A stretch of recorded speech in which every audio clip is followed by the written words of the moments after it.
Bismillahirrahmanirrahim. Assalamualaikum warahmatullahi wabarakatuh.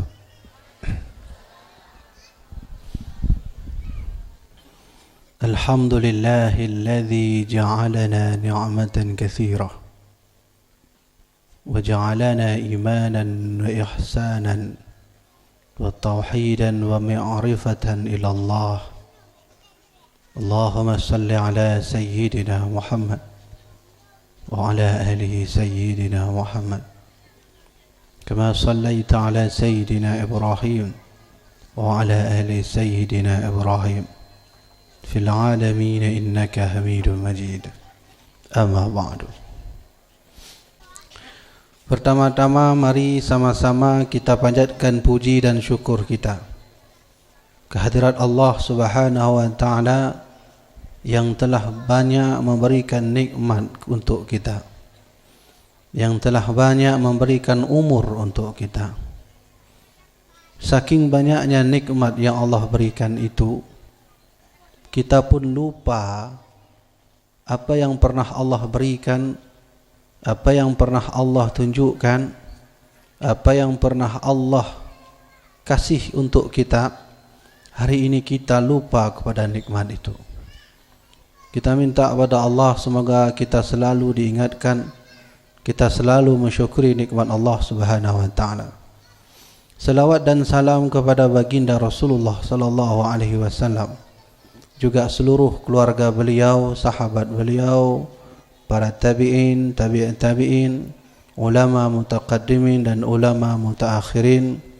Wabil khusus untuk ulama-ulama getanyo di Acehnya yang tiada ataupun yang mentona, katanya oleh kepada Allah, semoga semuanya diampuni oleh Allah, diberi berkah oleh Allah, diberi syafaat oleh Rasulullah sallallahu alaihi wasallam. Kaum muslimin yang dirahmati oleh Allah Subhanahu wa taala. Pernahkah ibu-ibu berfikir kita hari ini dengan Rasulullah sudah berjarak 1440 tahun? Peduk hijriah ka malamnya. Hana pakai Masihi, no getanyo hijriah ka terbe pertuh pepuluh tahun. Maka teringat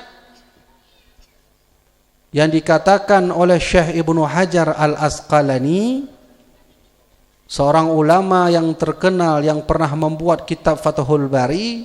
Beliau mengatakan kiamat akan terjadi pada 1476. Itu versi kita. Allah yang Maha Tahu. 1476. Syekh Ibnu Hajar Al-Hambali pernah berkata kiamat tak akan lama lagi sebelum sampai ke 1500 tahun. Maka uronyo gedanyo na bak titik 1440 tahun. Apa tanda yang pernah dimunculkan oleh Allah? Oh, sudah banyak sekali. Sudah banyak sekali tanda yang Allah berikan. Ilun sebutkan pada buah contoh yang insya-Allah akan terfokus bak sebuah contoh. Rasulullah pernah berkata dalam kitab Syekh Ibnu Hajar Al-Haytami yang berjudul Qaul Mukhtasar fi Imamil Mahdil Munzadhar. Apa kata Rasulullah? Imam Mahdi tak akan pernah turun sebelum terjadi gerhana berturut-turut dalam 2 tahun dalam bulan yang sama. Pertanyaannya, apakah gerhana itu sudah muncul? Getanya tak kenjunya hana treble ayah-ayah ibu-ibu sekalian. Hanya dah memang enle uronyo. Karena memang menurut ulama, hampir sepakat para ulama, getanyo hana treble jarak antara Rasulullah dengan kiamat tidak lebih dari 1500 tahun. Sedangkan getanyo ino bak hijriyah sudah 1440 tahun. Tetap yang punya kehendak Allah semata. Getanyo hanya menghitung-hitung saja. Yang depu Allah mandum. Cuman Syekh Ibnu Hajar Al-Asqalani pernah berkata beliau meneliti dari hadis Nabi bahwa jarak kiamat antara Rasulullah dengan kiamatnya adalah 1476. Kita sudah masuk ke 1440. Kon berarti Syekh Ibnu Hajar maha tahu? Tidak. Ibnu Hajar hanya menulis dan mengira-ngira saja. Hanya Allah Subhanahu wa taala yang tahu. Di dalam kitab Syekh Ibnu Hajar Al-Haytami, Imam Mahdi tidak mungkin turun ke bumi ini sebelum terjadinya gerhana berturut-turut dalam 2 tahun dalam bulan yang sama. Pertanyaan jih dengku, pekeh yang nyanka muncul? Sudah ibu-ibu sekalian. Anak mid yang nak cok-cok yang main Google, silahkan buka Google punya hana patih balun tuan, atau adik-adik yang kana mah HP, silahkan buka HP, buka Google. Teliti. 1981 kita buktikan, benarkah Rasulullah pernah berkata seperti itu? Rasulullah mengatakan Imam Mahdi tak akan pernah turun sebelum terjadi gerhana berturut-turut 2 tahun dalam bulan yang sama. Tahun 1981 gerhana muncul pada bulan Ramadan tanggal ke-14 Ramadan. Dalam bulan yang sama, dalam tahun yang sama 1981, bak bulan Ramadan terjadi pada tanggal 28 Ramadan. Yang Titun 2 go terjadi gerhana, yaitu tahun 1981 terjadi gerhana bak tanggai 14 Ramadan. 3 terjadi gerhana bak tanggai 28 Ramadan. Kemudian tahun depannya 1982 terjadi gerhana sekali lagi pada bulan Ramadan tanggal 15 Ramadan, terjadi gerhana 3 bak tanggai 20 kurang Ramadan. Itu sudah terjadi. Ribuan tahun yang lalu Rasulullah telah mengatakan itu, bahwa Imam Mahdi tak akan pernah turun sebelum jatuhnya gerhana berturut-turut 2 kali dalam 2 tahun dan bulan yang sama. Itu sudah terjadi. Yang kedua, Rasulullah sallallahu alaihi wasallam pernah berkata dalam hadis dalam kitab Qaul Mukhtasar fi Imamil Mahdi Al-Muntadhar karya Syekh Ibnu Hajar Al-Haytami. Apa kata Rasulullah? Imam Mahdi tak akan pernah turun sebelum adanya benda besar yang melewati bumi. Apakah itu sudah terjadi? Sudah, ayah-ayah luntuan sekalian. Pada tahun 1984 yang menurut ahli astronomi, yang menurut Badan Antariksa Amerika Serikat, bahwa benda besar itu dinamai dengan komet Halley, komet terbesar yang pernah melewati bumi.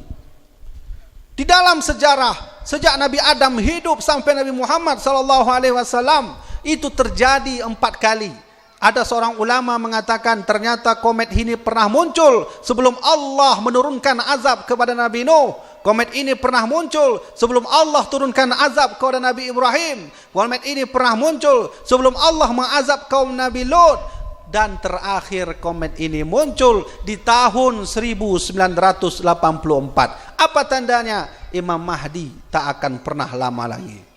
Lebohnya mantong kathib untuk bertanya bukti bahwa sesungguhnya memang getanya hana trip leh hudipnya. Maka oleh karenanya yang kena tabahas malamnya insyaallah adalah getanya tabahas saboh tanda kiamat yang sedang berlangsung. Yang uronyo kait tamong di Aceh tercinta nanyo. Ada satu tanda kiamat yang sedang terjadi di Aceh ini, yang sedang terjadi di Indonesia kita ini, yang sedang terjadi di dunia ini. Kalau ini kita tak peka terhadap itu, maka bersiaplah kita tidak akan diselamatkan oleh Allah Subhanahu wa taala. Apa tanda kiamat itu tengku? Rasulullah pernah berkata, apa kata Nabi? La taftariqu ummati ala 73 firqah. Nanti umat saya akan terpecah 73 golongan. Fawahidatun fil jannah, ada satu golongan yang masuk surga. Wa thintani wa sab'ina finnar, 72 masuk neraka. Rasulullah ditanya oleh sahabat, manhum ya Rasulullah? So yang tamong surganya Nabi, ahlus sunnati wal jamaah, ahlu sunnah yang akan masuk ke dalam surga. Ayah-ayah sekalian, tujuan ilun jak kena, tujuan kamonyo tim-timnyo jak kena adalah kita selamatkan lagi akidah ahlu sunnah wal jamaah. Kenapa? Karena Aceh sudah mulai diserang oleh kelompok-kelompok yang tak mau bertanggungjawab, yang mereka siap membid'ahkan kanduri laut, yang mereka siap membid'ahkan kanduri maulud, yang mereka siap membid'ahkan Somadiyah, yang mereka siap membid'ahkan tahlil, yang mereka siap membuat kita syirik karena kita ini ahli bid'ah menurut mereka, karena kita ini ahli syirik menurut mereka, karena kita ini adalah orang yang tak ikut sunnah Rasulullah, apalagi ajaran Al-Quran. Siapa mereka? Ilun jok haba bacut. Na salah siro badan intelijen negara. Hanalun brinan. Hanalun brinan kau nyan. Hanalun berita awak dona nan intelijennya. Ternyata Indonesia hari ini sedang mengalami sakit. Apa sakit negeri kita? Badan intelijen negara sudah membuat list daftar kelompok baru yang siap menghancurkan Aceh dan siap menghancurkan Indonesia. Pertama, ISIS. So yang pegah lagi kan, kelentuan Badan Intelijen Negara. Siapa mengatakan itu? Badan Intelijen Negara atau disebut BIN. Apa yang pertama? ISIS. Jangan pernah dekat ISIS, karena ISIS siap menghancurkan persatuan kita Indonesia. Yang kedua, Syiah. Jangan pernah dekat dengan Syiah, karena Syiah juga siap akan menghancurkan persatuan Indonesia. Yang ketiga, Wahabi, yang juga sudah ada di Aceh ini, yang mereka juga siap menghancurkan persatuan Indonesia. So yang kena genyan, kan ulun tuan, ayah-ayah, mak-mak ulun, yang mengatakan itu adalah badan rahasia negara yang siap menghancurkan persatuan kita. Bambanyo na urang telefon ulun tuan. Na tiro ayah na anu, kemudian anunya jakbut, kon jakbut bak dayah. Watewo dari dayah, warwe dari jakbut, maka ipu kafe ju ayah. Nyan ayah kafe karena ikut bid'ah, karena ayah Phuket Maulud kafe, karena ayah Phuket Samadiyah kafe, karena ayah Phuket Tahlil kafe, Mandum kafe. Ini adalah cikal bakal yang siap menghancurkan kita semua di Nanggro Acehnya. Apakah ajaran Ahlussunnah wal Jamaah dipegang oleh raja-raja kita? Semuanya. Sultan Malikus Soleh, apa aliran dia? Ahlussunnah wal Jamaah. Sultan Malikus Zahir, Ahlussunnah wal Jamaah. Sultan Riayat Shah Al-Qahar, Ahlussunnah wal Jamaah. Sultan Ali Mughayat Shah, Ahlussunnah wal Jamaah. Sultan Iskandar Muda, Ahlussunnah wal Jamaah. Sultan Iskandar Sani, Ahlussunnah wal Jamaah. Ratu Zakiatuddin, Ratu Safiatuddin, Ratu Kemalat Shah, Ahlussunnah wal Jamaah. Syekh Naruddin Araniri, Ahlussunnah wal Jamaah. Syekh Hamzah Fansuri, Ahlussunnah wal Jamaah. Kemudian Syekh Samsuddin As-Sumatrani, Ahlussunnah wal Jamaah. Syekh Abuya Mudawali, Ahlussunnah wal Jamaah. Syekh Hasan Krongkale, Ahlussunnah wal Jamaah. Ulama-ulama katanya mandum di Acehnya adalah Ahlussunnah wal Jamaah. Tapi ada golongan yang mencoba masuk menghancurkan kita. Mereka mengatakan ulama-ulama kita hina di mata Allah. Mereka mengatakan bahwa ulama-ulama getanya yang kafir. Mereka mengatakan bahwa ulama-ulama kita ini syirik, musyrik dan sebagainya, kurafat. Inilah cikal bakal yang telah dikatakan oleh Rasulullah bahwa telah hadir di tempat kita ada satu golongan yang siap menghancurkan agama. 4 hadis tengku, 4 dalil. Yang tengku pegah benar Iskandar Muda Ahlussunnah wal Jamaah, 4 tak baca. Silakan beli buku yang berjudul Rihlah karya Imam Ibnu Battutah. Beliau mengakui bahwa Aceh Ahlussunnah wal Jamaah. Silahkan beli buku atau mengkopi buku. Sebuah buku judul di Qanun Muqta Alam, karya daripada undang-undang dasar yang pernah dibuat oleh Sultan Alauddin Riayat Shah Al-Qahar. Brunei Darussalam memakai undang-undang katanya. Katanya ayah-ayah sekalian, mak-mak sekalian, tergolong awal katanya bergabung dengan Indonesia, katanya karena undang-undang dasar. So yang pakai undang-undang dasarnya Sultan Alauddin Riayat Shah namanya, Al-Qahar gelar goknya. Diatur oleh goknya Qanun Muqta Alam. Qanun Muqta Alamnya adalah undang-undang katanya Acehnya. Al-Quran, hadis, ijma', qiyas. Lalu muncullah Sultan Ali Mughayat Shah masa Aceh Awai, getanya mau pisah-pisah kerajaan. Di Pidina raja na kerajaan, di Lamno na kerajaan, di Kutaraja na kerajaan, di daerah Lok Semawe na kerajaan. Maka muncul Sultan Ali Mughayat Shah ni persatu mandum. Jadilah yang namanya nanti Kerajaan Aceh Darussalam. Sultan Ali Mughayat Shah mengembangkan Qanun Muqta Alam, dasarnya dasar undang-undang katanya. Dilanjutkan oleh Iskandar Muda. Maka terus sampai Qanun ini menuju ke Patani. Terus Qanun katanya dipakai oleh awak Cina. Terus Qanun katanya dipakai oleh awak India sampai ke Brunei Darussalam.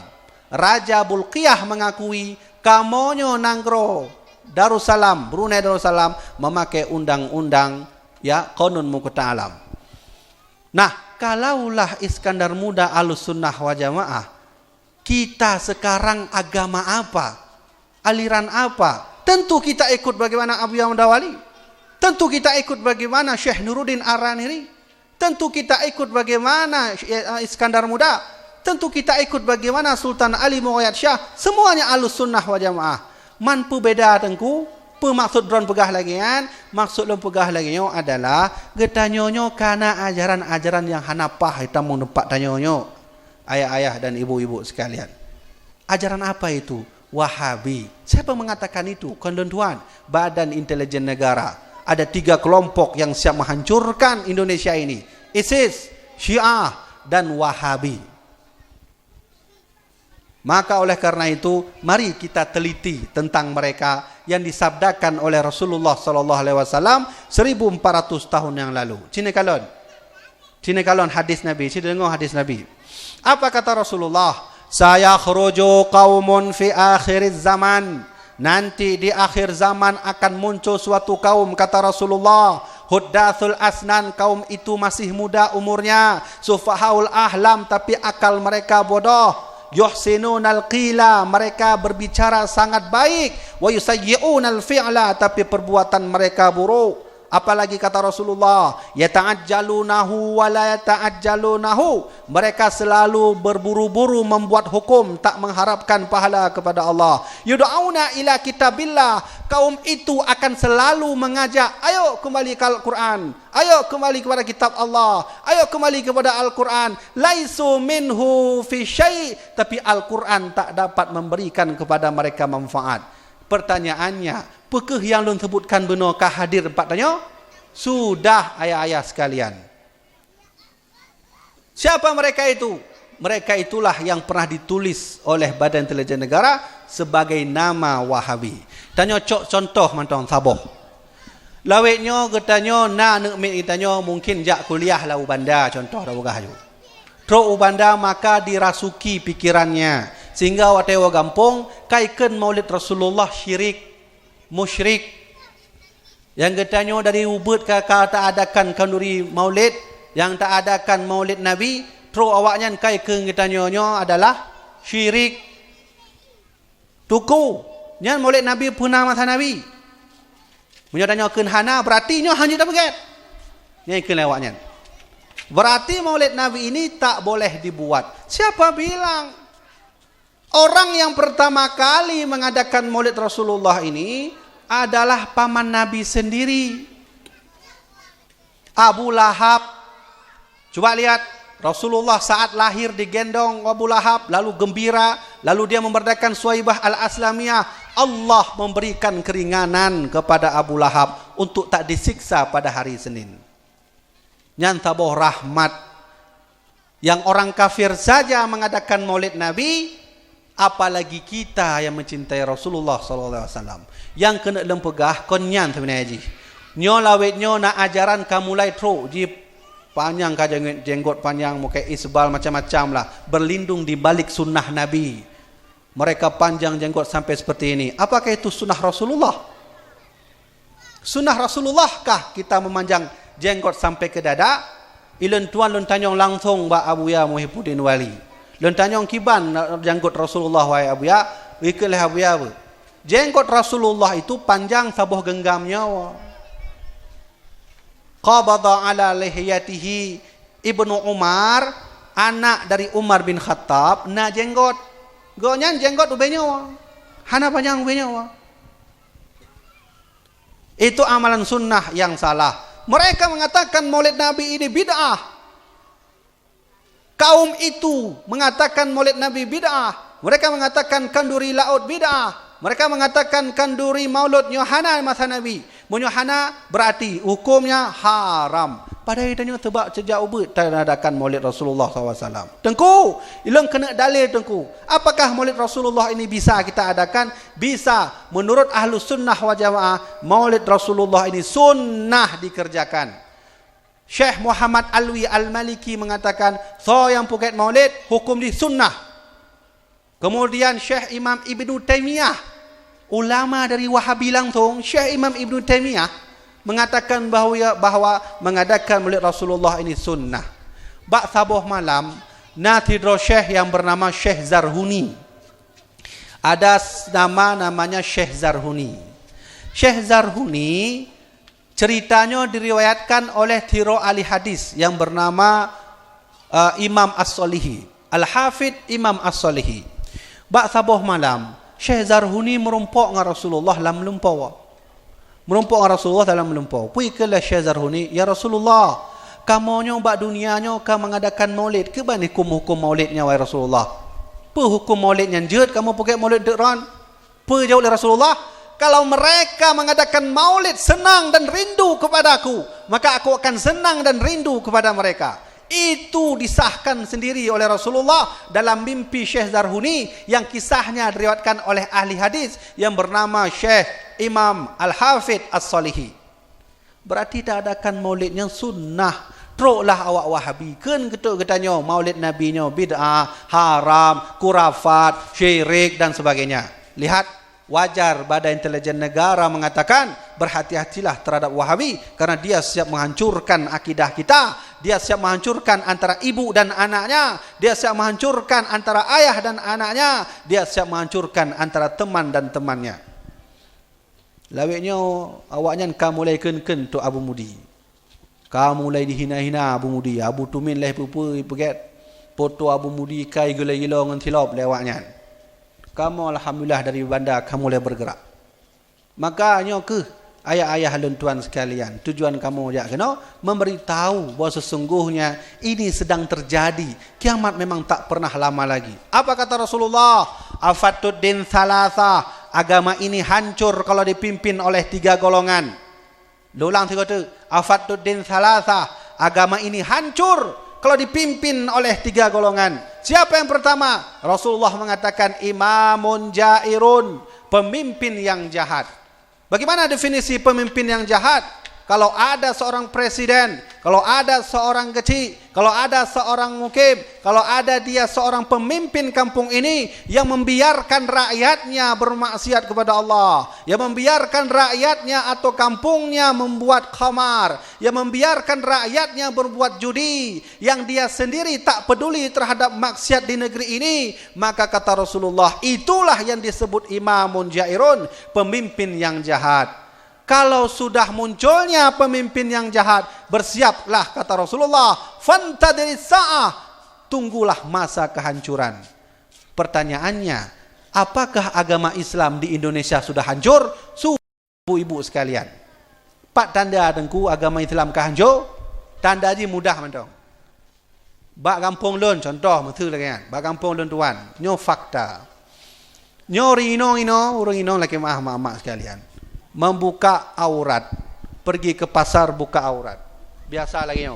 Ya, baje je pakai jilbab sih, tapi lagi yo. Jangan Honda.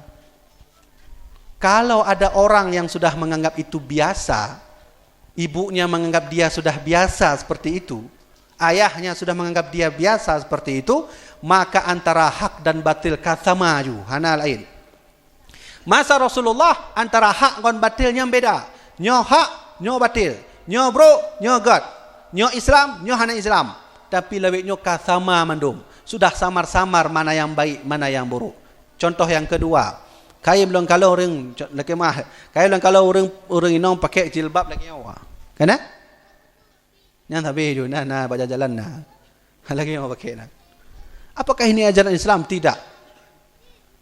Wal yadribna bi khumurihinna ala juyubihinna. Ya Muhammad, ajarkan istri-istrimu memakai kerudung atau memakai jilbab sampai menutupi ke dadanya. Itu ajaran Al-Quran. Yang hari ini katanya kaim takalan urang yang kabiasa ju. Nyo nauri nong lagi kan kabiasa ju, adik danyo lagi kan kabiasa ju. Berarti ini tanda kata Rasulullah 1400 tahun yang lalu, bersiaplah fantadri sa'ah, akan muncul masa nanti agama Islam hilang, agama Islam hancur, agama Islam akan dirusaki oleh orang Islam sendiri. Siapa yang merusak itu? Imamun jairun, pemimpin yang jahat, yang tak peduli lagi terhadap Islamnya, yang dia membiarkan Islam di Indonesia hancur, yang dia membiarkan maksiat merajalela, yang dia membiarkan minuman khamar merajalela. Kalau itu sudah muncul, maka bersiaplah agama akan hancur. Kedua, golongan yang menghancurkan agama Islam itu sendiri adalah faqihun fajir. Sonyan faqihun fajir, yaitu ulama yang sudah mulai mencari jabatannya. Seorang ulama yang sudah mulai mencari uang, seorang ulama yang sudah mulai mencari harta di dunia ini, maka bersiaplah agama ini akan hancur di tangannya. Ketiga, mujtahidun jahil, muncul ulama-ulama bodoh. Karena ulama-ulama bodoh lawaknya kaletat. Letat ka. Ka hana trip le ayah mak-mak sekalian. Yataqarrabu zamanu, zaman kiamat akan semakin dekat. Yu'ridul ulum, Allah mencabut ilmu itu. Sebelum kiamat terjadi, sebelum Imam Mahdi turun, Allah mulai mengangkat ilmu ke atas, sehingga ilmu itu tak ada lagi. Apa makna? Ulama dicabut oleh Allah. Ci bayangkan, Abu Ya Jamal dengan Abu Tlimum, Turo dicabut oleh Allah. Abu Tlimum meninggal waktu bengah, Abu Ya Jamal malam. Bayangkan dua ulama besar dicabut oleh Allah Subhanahu Wa Taala. Yang tinggal Abu Tumin, tinggal Abu Mudi. Kalaulah mereka ditarik oleh Allah, bakso dalam agamanya. Kepada siapa kita minta ini? Tentunya kalau mereka sudah tak ada lagi, yuqdidul ilm, Allah angkat ilmunya. Ketika itu ulama habis, muncullah kata Rasulullah, mujtahidun jahil, yaitu ulama bodoh. Pertanyaannya, sudahkah muncul ulama bodoh itu? Sudah. Bagaimana ciri-ciri ulama bodoh itu? Yang pertama, yud'auna ila kitabillah, mereka selalu mengajak kepada kitab Allah. Laisu minhu fi syai', tapi mereka tak dapat manfaat dari kitab Allah itu. Kiban contoh, kamu juk contoh nyo kejadian yang kamu alami di Banda Aceh. Nah, truk golongannya dikeun-keun tuk danyo, tarikat sesat, zikir sesat, mandum sesat juga. Abu Mudi lagi yang Aceh. Hana bawanya, sehingga kamu pakat diskusi. Ayo kita diskusi. Ente orang Islam, saya orang Islam. Ente percaya kepada Allah, saya juga percaya kepada Allah. Ayo kita diskusi. Apa kata mereka? Kami tak mau diskusi dengan orang bodoh. Maka kamu balah watanya, hai, diskusi ini, musyawarah ini adalah perintah Allah dalam surat Asy-Syura, wamruhum bisyura bainahum, perintahkan kepada mereka untuk bermusyawarah, berdiskusi. Ini ajaran Al-Quran. Engkau yang hafal Quran 30 juz, kenapa tak mau mengambil amalan ini? Ini bukti kata Rasulullah. Nanti muncul suatu kaum, kata Nabi, salah satu sifatnya adalah yud'auna ila kitabillah, selalu mengajak kitab Allah. Laisu minhu fi syai', tapi mereka tak dapat manfaat dari Al-Quran itu. Yang kedua contoh, tak boleh. Yang kedua kata Rasulullah, yuhsinunal qila wa yusayyi'unal fi'la. Nanti muncul suatu kaum, dua sifat yang kedua mereka adalah mereka berbicara seperti puisi, tapi perbuatan mereka sangat buruk. Perkara yang mulai lagi sudah ada. Cikalan bak YouTube, nalah syekh-syekhnya gure-gure tengku-tengku di Jakarta ini yang hayutat pegah apa, tapi yusayyi'unal fi'la, perbuatan mereka buruk. Pernah terjadi di masa Arab Saudi dahulu, pada abad 18, punya hantalah luntuan. Muncullah seorang ulama pencetus nama Wahabi. bernama Muhammad bin Abdul Wahab. Muhammad bin Abdul Wahab bersekutu, berteman dengan Abdullah As-Su'ud. Jadi dile segolom Arab daken Arab Saudi, nyan kon Arab Saudi ya wai. Tapi arti nama dulu adalah negeri Hijaz, Baladul Hijaz, negeri Hijaz. Sehingga Muhammad bin Abdul Wahab bak sabahura mendebat dengan ayah goknyan. Ayahnya namanya Abdul Wahab. Nyo len dengar cerita langsung wate kamu bet ba almarhum Abuya Muhyiddin Wali. Kamu bet ba Abuya Muhyiddin Wali cerita le beliau. Pui ke le Abuya, Muhammad bin Abdul Wahab berdebat dengan ayahnya. Nama ayahnya Abdul Wahab. Abdul Wahab urang ahlu sunnah wal jamaah. Bak sabahura bengeh kepada Muhammadnya. Anak koknyan. Wate bengeh tebitlah Muhammad, belajarlah dia ke cari guru lain karena begitu marah kepada ayahnya.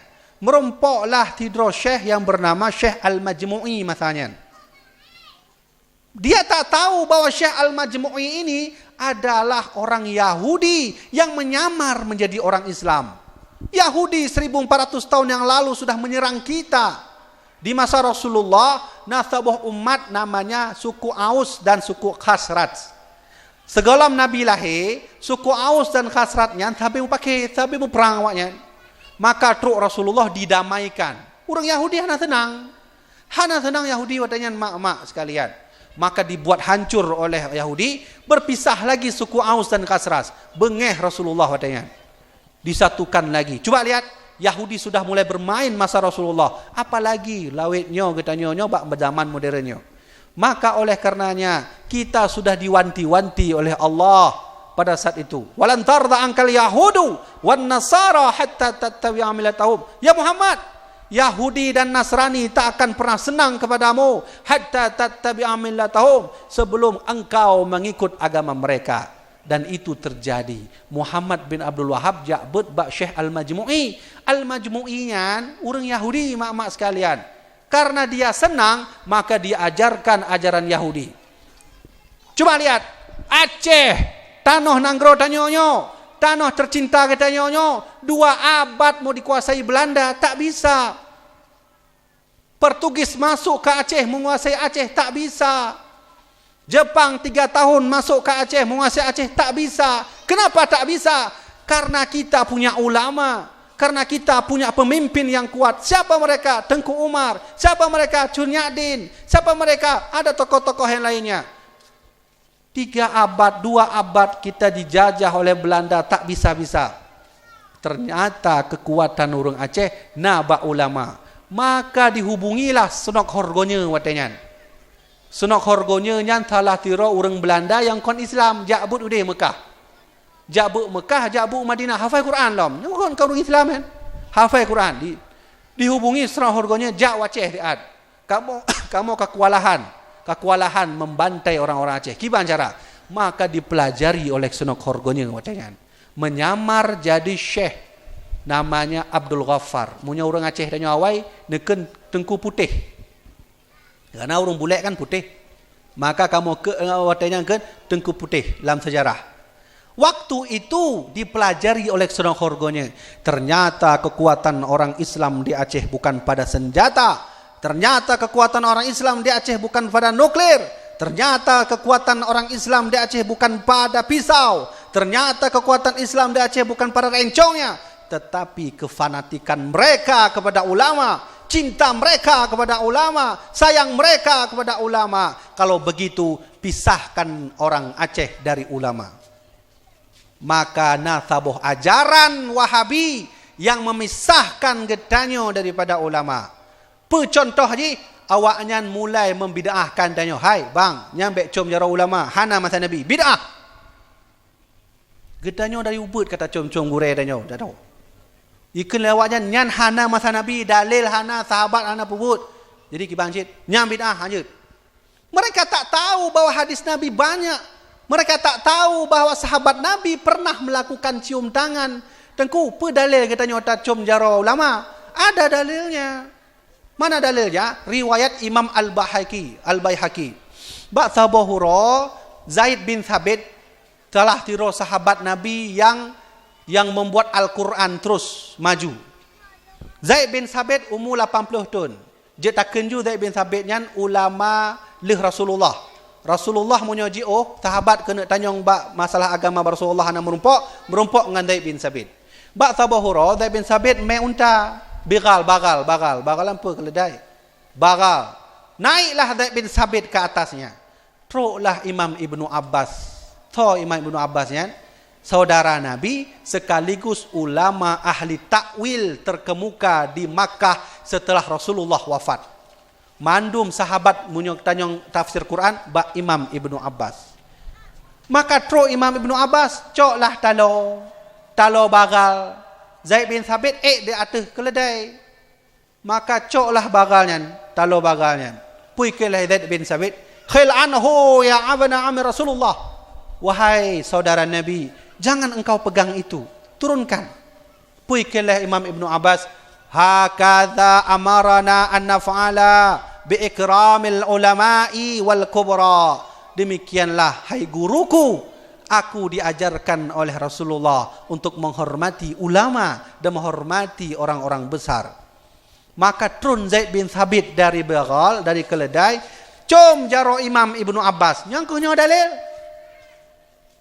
Zaid bin Sabit turun dari keledainya, dicium tangan Imam Ibnu Abbas.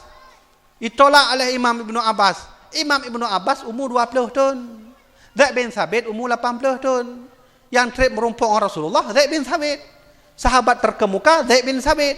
Tapi Zaid bin Sabit turun dari bagal, cok jaro Imam Ibnu Abbas, cium. Ditarik oleh Imam Ibnu Abbas. Pakan lagi gure. Pui kila jawab oleh Zaid bin Sabit.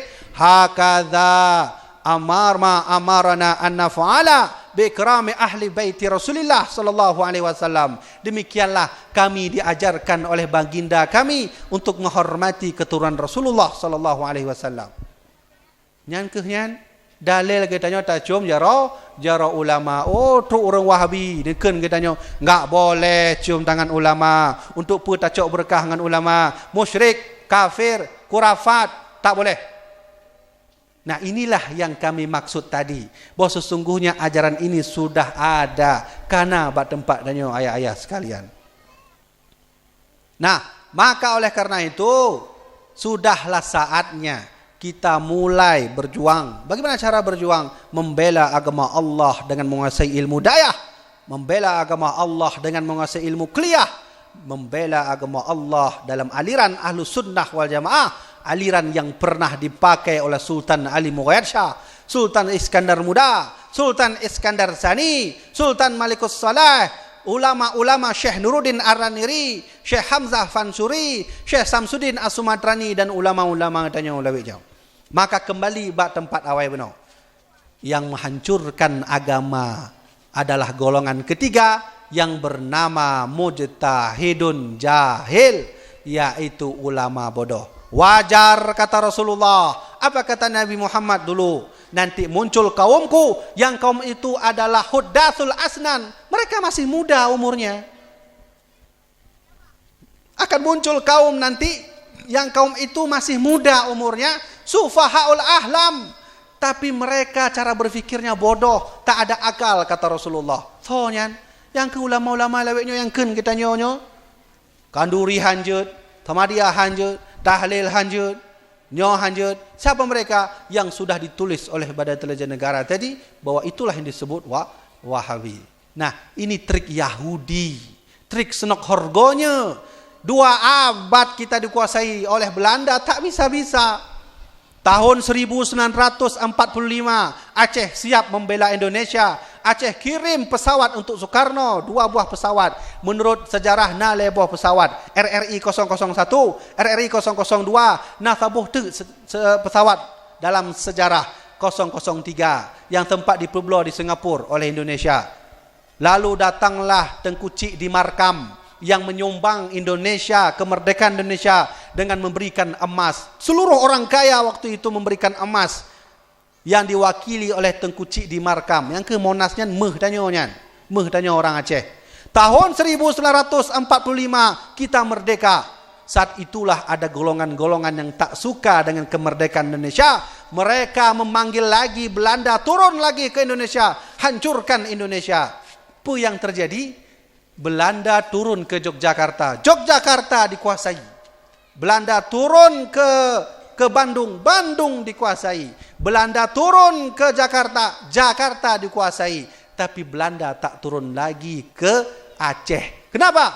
Karena mereka kapok melawan orang-orang Aceh. Kenapa kapok? Karena orang Aceh memiliki kekuatan yang besar. Di mana kekuatannya? Fanatik mereka, kita kepada ulama-ulama kita. Inilah kekuatan jihad yang sebenarnya dimiliki oleh kita saat melawan Belanda dulu. Maka Sunan Horgonya tak senang melihat persatuan orang Aceh. Ditulislah, hai teman-temanku, jika engkau ingin menghilangkan orang Aceh, jika engkau ingin menghancurkan orang Aceh, satu caranya. Satu caranya, apa itu? Pisahkan rakyat dari ulama. Maka mereka menciptakan Wahabi yang nanti siap menghancurkan kita, yang nanti siap mereka memisahkan kita dengan ulama. Maka oleh karena itu Rasulullah SAW pernah berkata, inilah tanda kiamat yang sedang terjadi di tempat kita. Gerhana sudah lewat, meteor yang sudah lentuan katakan menonyan kahanale. Inot yang tengah terjadi adalah Allah angkat Abu Ya Jamal, Allah angkat Abu Yami Fudid, Allah angkat ulama-ulama lain, Allah angkat ulama-ulama hana treble. Abu Mudi manusia biasa, Abu Tumin manusia biasa yang juga nanti diangkat oleh Allah. Kalau mereka semua pergi, kita mau kemana? Mau bertanya hukum kemana? Ketika itu nanti Allah angkat ilmu itu, Allah utus nanti ulama-ulama ini katakan oleh Rasulullah, mujtahidun jahil, ulama-ulama bodoh. Apakah mereka sudah muncul? Sudah, ayah-ayah dan mak-maklun, tuan sekalian. Tidak mudah menjadi ulama. Syekh Ahmad Khatib di dalam kitab Syarah Nufahat, dalam kitab Nufahat, Syarah Waraqat, apa kata Syekh Ahmad Khatib? Syarat menjadi ulama harus bisa menguasai ilmu nahu, bisa menguasai ilmu saraf, bisa menguasai ilmu fikih, bisa menguasai ilmu balaghah, bisa menguasai ilmu Quran, bisa menguasai ilmu hadis, bisa menguasai ilmu tashbih, bisa menguasai ilmu bayan, bisa menguasai ilmu ma'ani, bisa menguasai ilmu tajwid. Kalau ada ulama yang hanya hafal Quran 30 juz, tak bisa ilmu nahu, tak bisa ilmu saraf, itu bukan disebut ulama, itu bukan disebut alim. Kenapa? Karena banyak juga orang yang hafal Quran masuk ke dalam neraka. So contoh Juhaima, so Juhaimanya orang yang mengaku Imam Mahdi ditangkap oleh polisi Makkah pada saat itu. Salam yang hafal Quran tamu dalam neraka, Hajjaj bin Yusuf. Soalnya Hajjaj bin Yusuf. Wate Rasulullah meninggal, wate Nabi kita nyawa meninggal, nyan mulai karu umat, sudah mulai terpecah, muncul Syiah, muncul Mu'tazilah, muncul Khawarid pada saat itu.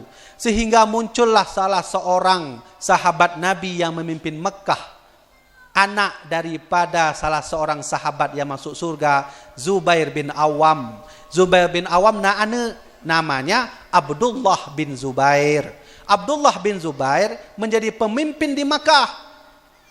Watenya umat Islam kepisah dua.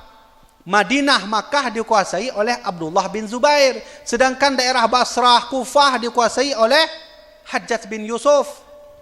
Hana senang, maka dibunuhlah Abdullah bin Zubair. Pada saat itu beliau sedang bertasbih, berzikir di depan Ka'bah, mengharap ridha Allah Subhanahu wa taala. Dibunuh oleh Hajjaj bin Yusuf. Hajjaj bin Yusuf siapa? Dia hafal Quran 30 juz. Maka lawitnya urang nyanken untuk katanya, hai, syarat ulama 50 juz. Syarat ulama bukan 30 juz. Syarat ulama itu harus bisa nahu, saraf, mengerti Al-Quran. Untuk buat hafal Quran 50 juz, tapi hana makna. Nah, inilah yang disebut oleh Rasulullah, mujtahidun jahil, akan muncul nanti di akhir zaman mujtahid jahil, yaitu pemimpin yang bodoh. Pertanyaannya, sudahkah mereka muncul? Sudah. Maka lun sarankan kepada ayah-ayah, lun tuan, abang-abang, adik-adik sekalian, dititiplah anak ke bak dayah. Berikan mereka di dayah. Di dayah itu aman. akhlak diajarkan, ilmu diberikan. Kita dituntut untuk menjadi seorang ahli sunnah wal jamaah bermadhab Syafi'i, dan kita bertasawuf kepada Imam Al-Ghazali, bertauhid kepada Imam Abu Hasan Al-Asy'ari. Ini yang sedang terjadi. Kamu di bandar kamu mulai bacut-bacut untuk menghilangkan ajaran itu. Alhamdulillah buat tim-tim lon tuanya kamu mulai bacut-bacut. Maka kamu jak ubirenyo sebenarnya acara inti bak Islamic Center. Lon nak undangan zikir akbar di Masjid Islamic Center, undangan dari wali kota. Kemudian undangan di Badoboh Kampung ini. Ternyata malam Rabunya ditelepon kamu nejak kena beri tafsyah bacut tengku. Je alhamdulillah kamu jak kena. Nah, ini tujuan kami datang ke sini. Kami datang ke Abu Tumin, kami datang ke Abu Mudi, kami datang ke Abu Lok Nibong meminta saran, laki petuah untuk kamu lanjutkan ajaran Islam ini, yaitu Ahlussunnah wal Jamaah untuk Aceh tanya. Kenapa Ahlussunnah wal Jamaah? Karena Ahlussunnah adalah ajaran yang diajarkan langsung oleh Rasulullah sallallahu alaihi wasallam. Mana hadisnya? Hadisnya sudah saya sebutkan tadi pada awal ceramah. Apa kata Rasulullah? Fawahidatun fil jannah, 73 golongan nanti akan terpecah umatku. Fawahidatun fil jannah, akan masuk surga satu golongan. Manhum ya Rasulullah? Siapa itu Rasulullah?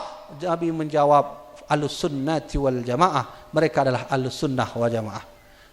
Ya, nyombek salah makna tu. Lawitnya na orang mengaku-ngaku, hai, lon Ahlussunnah apa? Mangkah hana pakai jamaah, hana. Lu Ahlussunnah macam. Yang berbeza Ahlussunnah dengan Ahlussunnah wal Jamaah. Kamu buat Facebook, kamu mulai sering serang-serang you know. Di Facebook, di WA. Nan lentuan ka termasuk salah satu orang yang diincar oleh mereka.